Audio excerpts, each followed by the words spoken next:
Oh, good morning, Texas.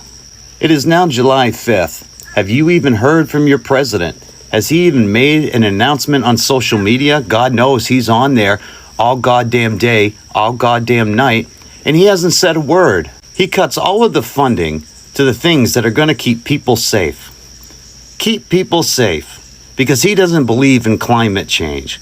Well, all of you don't believe in climate change for some strange reason, but that's another topic. But you haven't even heard a damn word out of the alleged president's mouth about all of the flooding that's taking place. All of the people in Texas who have died because of this flood. How many people are still missing? All of the property damage. But nope, not a tweet for you guys. None. That's because the alleged president doesn't care about you. Hello America, welcome once again to another episode on my YouTube channel. If you are new to this page, feel free to click the subscribe icon and follow my videos. For those who don't know my identity, I'm Marvin, and it's an honor to welcome all my new subscribers and new viewers. Thank you. On today's episode, we'll be discussing the recent floods that hit Texas. The powerful storm surge that swept through a Christian summer camp in Texas and killed at least 4 kids at the facility, left crumbled walls, tossed about furniture, and dust-covered stuffed animals and clothes in its wake. Flood alert went out at 4 a.m. when most people were sleeping. Trump's cuts to FEMA and weather services are hitting hard. Texans were unprepared for the flash floods, and they are paying the price. This situation is unspeakably sad. Unfortunately, I predict tragedies like this being more commonplace in the coming years, with government cuts to weather tracking, forecasting, and weather response coordination. Class action against the Trump administration needs to happen immediately. He pulled the funding for early warning systems that could have prevented this. God really works in mysterious ways. This is the kind of shit that happens when you live in red states that deny and ignore experts. MAGAs will never take accountability for the lives lost because of their decisions and instead blames the weather reporters, the same ones they defunded earlier this year. Let's watch the following videos of MAGA supporters who are severely angry with themselves over the Texas flooding and come back at the end and discuss and comment on the subject matter.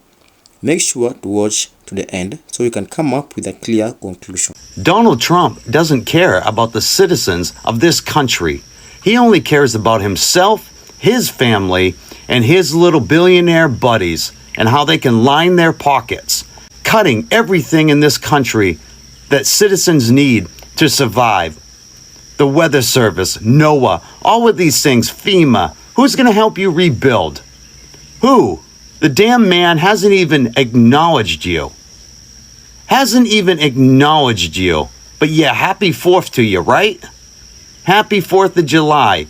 You gotta be kidding me. And you people fall for his bullshit. Line after line and time after fucking time. The man does not care about this country. He only cares about the billionaires. He only cares about how anything benefits him. The rest of us and the rest of this goddamn country, we are disposable. Anyway, it's just another friggin' day in Trump's America. The flooding yesterday in Texas was sad, tragic, and the loss of most of those lives, at least, was totally preventable, and it was a result of the cuts made by Doge, Elon Musk, and Donald Trump, and it's cost American lives, and I'm about to prove it in 2 minutes. So let's start off by listening to a reporter's question to Kristi Noem earlier today, and I think it says a lot. I live in Kerrville. Why was the National Weather Service not pinging their phones before 7 o'clock this day of? That was a reporter who lives in Kerrville telling Kristi Noem that he did not get an alert until 7 o'clock in the morning. The flooding started as early as 2 o'clock. Now let's see why that might be. This is the guy that's in charge of warning coordination in that area, Austin and San Antonio. After 32 years, he quit because of Doge cuts. It says here, takes early retirement because of the NOAA's recent cuts to personnel and budget. They literally cut the budget in the area with the most dangerous flooding valley in the United States. And if you don't believe me, listen to the top guy down at the Texas Emergency Management. No one knew this kind of flood was coming. We have floods all the time. This is the most dangerous river valley in the United States. And lastly, here are the first responders down there saying that the weather forecast that they got from the Nashville Weather Service was completely wrong. And everybody got the forecast from the National Weather Service, right? You all got it. You're all in media. You got that forecast. It did not predict the amount of rain that we saw. So we cut weather service funding in the most dangerous river valley in the entire United States. And then a bunch of campers and a bunch of people who were around the river did not get their warnings until 5 hours after the flooding had started. You can connect the dots. This was a complete failure by Musk, Doge, and Trump, and it cost lives. If you care about the Texas floods, you need to hear the news that the New York Times just broke, because we learned yesterday that the National Weather Service's forecasts were not to blame. No weather balloon launches were missed. The forecasts did predict heavy rain, and notifications of flooding were given hours in advance. The issue was that the warnings went out in the middle of the night. Someone has to get the information and act on it. Someone with a job title of, I don't know, how about a warning coordination meteorologist? Which is the name of one of the empty positions in the National Weather Service's San Antonio field office. Why is it vacant, you might ask? This position, which, and I quote, is meant to work with local emergency managers to plan for floods, including when and how to warn local residents and help them evacuate. This position has been vacant since April 30th because the person who was in that job took Trump's early retirement package. Now, that's the San Antonio office, which covers a much larger downstream area from where the major flooding occurred. San Angelo office, which covers Kerr County, was missing a senior hydrologist, staff forecaster, and meteorologist in charge. Overall, between the two offices covering the flood area, the job vacancy rate is double what it was when Trump took office. This all points at a much larger issue that Trump and his MAGA cult just do not understand. Yes, it is annoying that we live in a world with frustrating, unpredictable problems. And yes, it is expensive to deal with those frustrating and unpredictable problems. But it's the reality we live in, even if it's a reality that Trump is incapable of facing. Because what we're seeing right now is the consequence of his ignorant, naive fantasy, where he can fix everything faster than anyone else, where he can make everything better than anyone else, and where he can do everything cheaper than anyone else. And the best news is, it only takes 2 weeks. Sorry, America, but that's con man shit. And 75 million Americans played the role of the mark perfectly. So let's get this straight, guys. For months, meteorologists, experts, and media outlets warned that Donald Trump's budget cuts to the National Weather Service were reckless, and that slashing funding and gutting staff would directly hurt their ability to predict severe storms, that it would put lives in danger.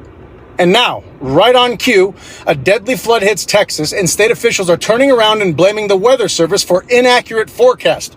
I mean, are you fucking kidding me?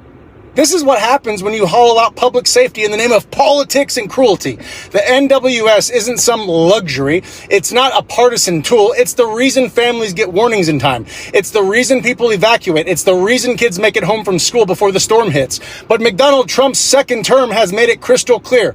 If a program protects people and saves lives but doesn't align with his agenda or help his image, he'll gut it, no matter who it hurts. And then, when disaster strikes, just like the experts said it would, they blame the very people that they've undercut.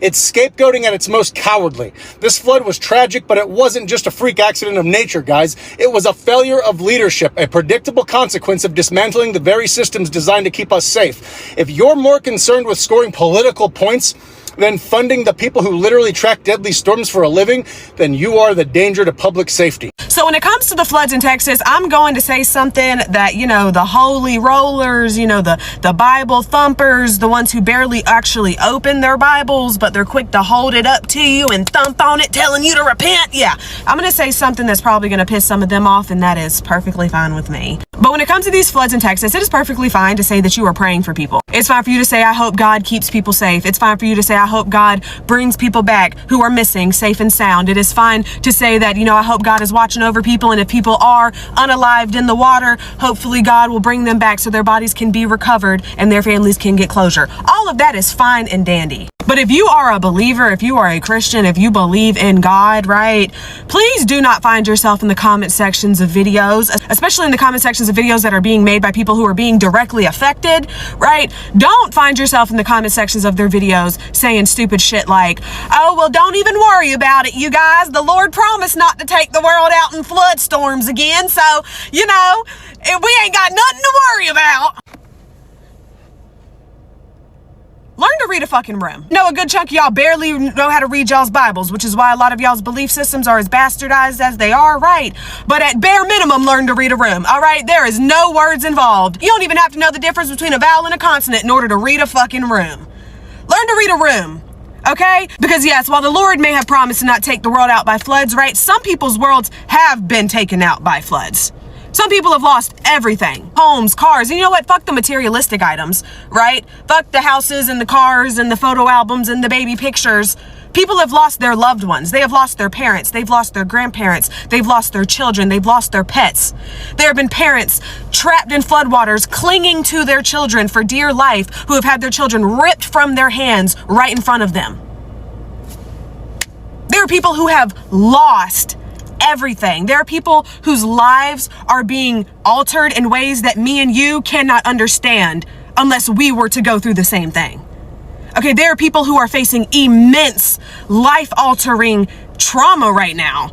And y'all are up here saying, oh, well, the Lord ain't gonna take the world out by flood, so at least we don't have to worry about it being the end of the world. It is the end of some people's world. It actually is. Some people will never be the same. There's a whole camp, apparently, where damn near all the campers are just missing. Can't be found. Some of them have been, you know, confirmed passed away, but the rest of them, they're just out there floating, I guess. Who knows? Camp full of children, people's children that are unaccounted for, and honestly, at this point, probably presumed no longer with us. In the midst of all of this trauma and heartbreak, instead of just offering prayers or condolences or well wishes, you think it's the appropriate time to start preaching about how, well, at least it ain't the end of the world. You should be grateful because the Lord... I'll do this every single time there's a flood, and every single time it is inappropriate and helps no one. Imagine looking at somebody during the worst moment of their life where they have lost their loved ones, lost their home, lost their cars, lost their whole hometown, and telling them they should be grateful. Because, oh, well, at least it's not the rapture. How easy that is to say from the comfort of your dry home, where you're not having to grieve the loss of your loved ones or the loss of everything that you have ever worked for. Learn to read a room. Now is actually not the time. For those who don't know the details, this happened in the middle of the night, early morning. The weather report didn't show the amount of rain coming. They underestimated the amount of rain coming. By the time people realized it was flooding, the water was already in the cabins. People were sleeping. I can't imagine losing a child, especially in this way. Rest in peace to the little ones. Texas will soon be okay, cause when California goes through wildfires and summer, floods next rain season and a potential earthquake, you all will be taking mess right back. If there are 20 plus children missing from that summer camp in Texas due to the floods, what about the counselors and staff that were also a part of that camp? Trump supporters will blame Obama and Biden for this. Here's a list of actions taken by Trump that contributed to the deaths of 25 girls at the Texas camp and hindered emergency response. Number 1. Massive NOAA layoffs. Cut 850 to 880 employees, including meteorologists and forecasters, critical for early warning systems. Number 2. Shutdown of forecasting tools, cancelled contracts and disabled key weather models and databases, reducing flood predictions accuracy. Number 3. Closed regional NOAA offices, limited local capacity to issue real-time alerts to vulnerable citizens. Those poor baby girls and I can't imagine what their parents were going through knowing it was flooding or what they are going through right now. Lord, please help these parents. Give them peace and comfort. It's such a shame that 600 people were fired from the NWS in the name of saving money. Who will be the one to be blamed? Is it US President Donald Trump or is it the Weather Department for not giving an early sign? Tell me your response on the comment section below and let's engage. Remember, don't forget to like, subscribe and share if you find this video of value. Thank you for watching. The time.